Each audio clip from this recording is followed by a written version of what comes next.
I augmented for, or augment, it's augment, not augmented.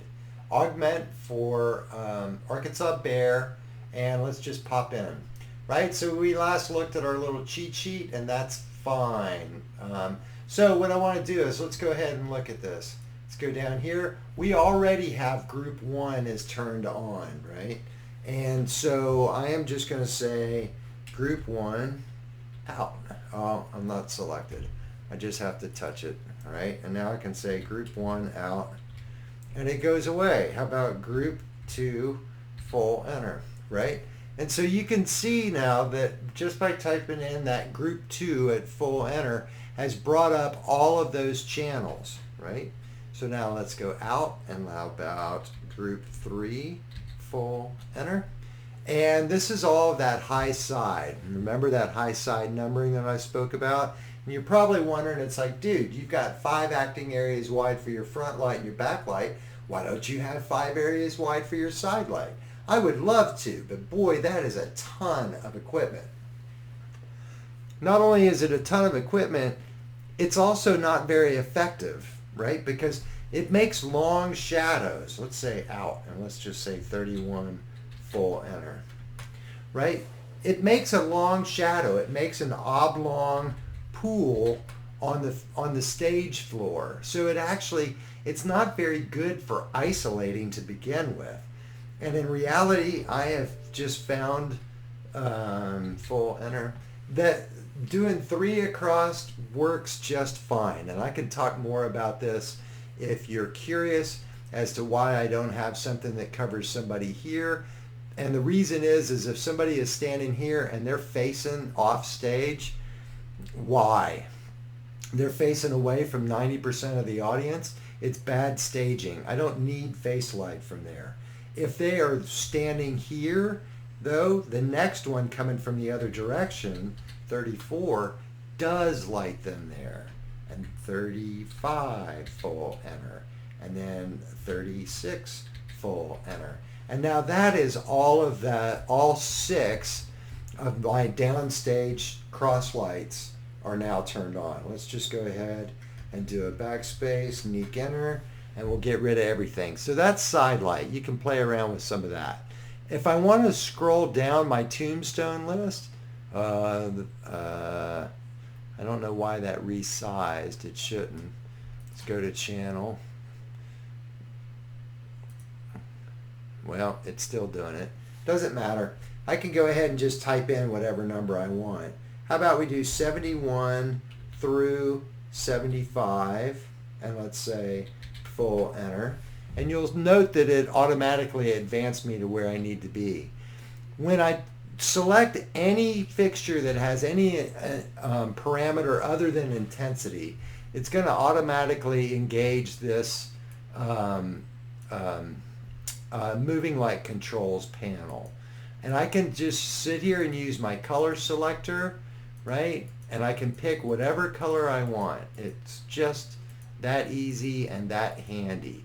I could also individually adjust any of the parameters that I want all by themselves, right? I don't necessarily have to use the color picker, but you could see the color picker moves around as I change them.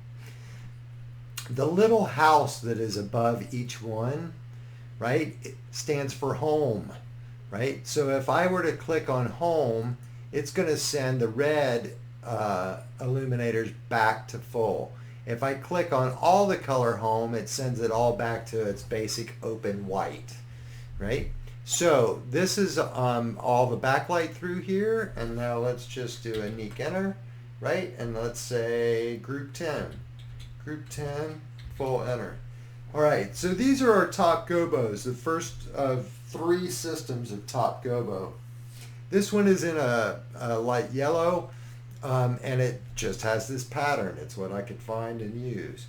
So how about we say out, and now group 11, full enter. This is in a light lavender, actually a medium lavender, right? And this just has a different style of breakup in it. Out, and now group 10, 11, 12, full enter, right? So group 12 then has this other kind of blobby breakup. And they all have different texture and they all have different color. And you may hate me for it, but tough. Group 11, full enter. And group 12, full enter. I'm sorry, group 10, full enter. Right, so you can see this sort of overlay that we get. Let's go in here and we can even zoom in a little. Right?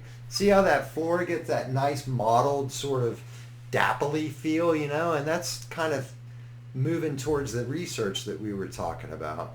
Let's go back here, get me back to my default view.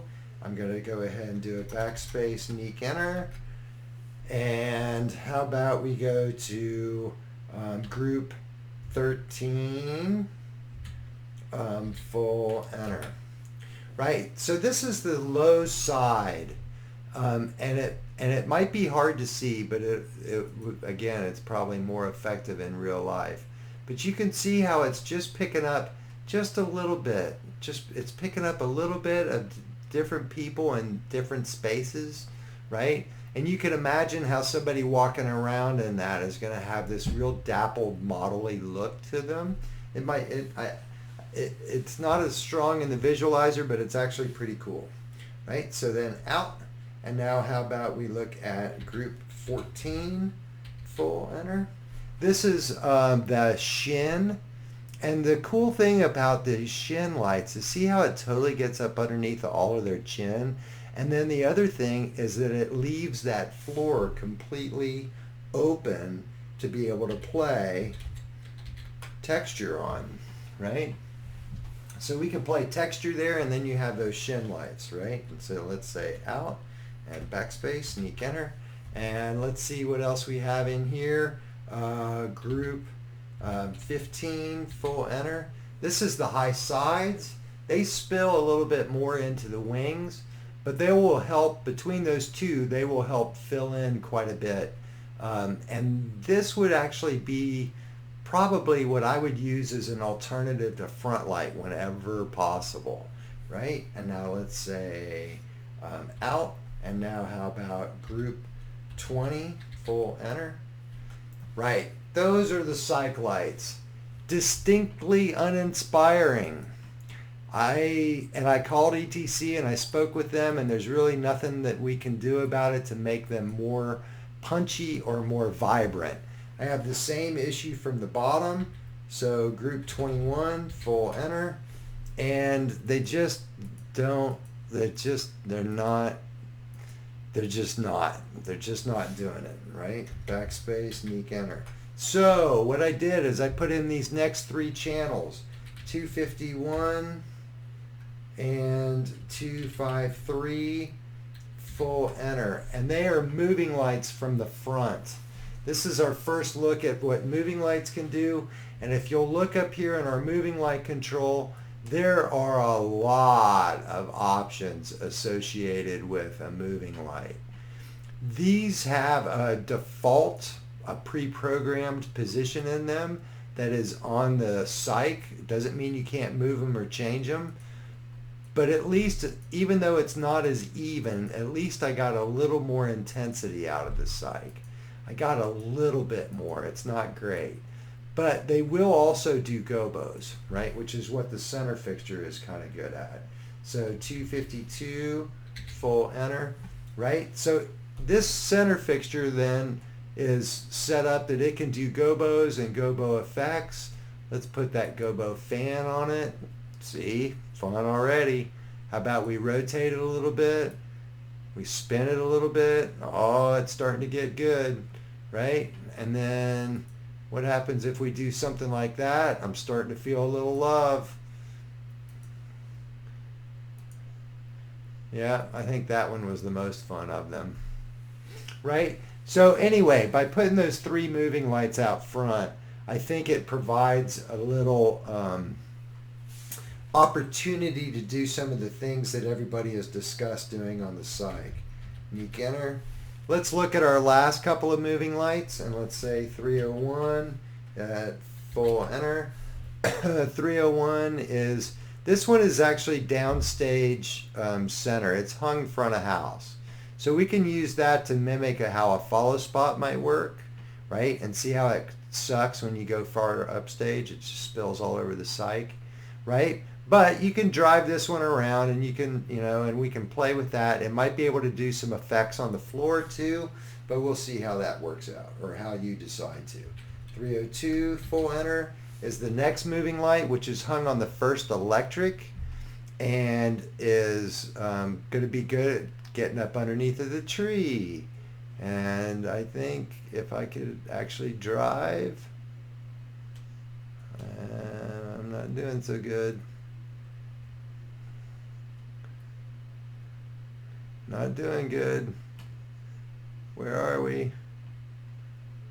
Oh, there we are. Look, yay. Right? Finally. It's able to do some cross shots. It gets under the tree. It's pretty good. 303, full enter.